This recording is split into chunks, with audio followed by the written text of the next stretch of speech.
I ran into this last week. Here's what fixed it for me. Checking the coverage map on Rogers can help you determine if you have service in your area. Here is how to do it step by step. Step 1. Open your browser. Launch your preferred web browser on your device. This can be on a computer, tablet, or smartphone. Step 2. Go to the Rogers website. Type in the URL for Rogers' official website in the address bar and hit enter. Look for the coverage map section on the home page. Step 3. Navigate to coverage map. Once on the Rogers website, scroll down or use the menu to find the coverage or network section. Click on the link to access the coverage map. Step 4. Enter your location. In the coverage map tool, enter your address or postal code in the search bar.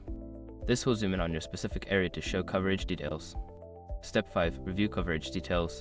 After entering your location, review the coverage details displayed on the map. Look for color-coded areas indicating different levels of service. If you find that your area is marked as limited or no coverage, it might be worth checking with customer service for alternatives. Happy browsing!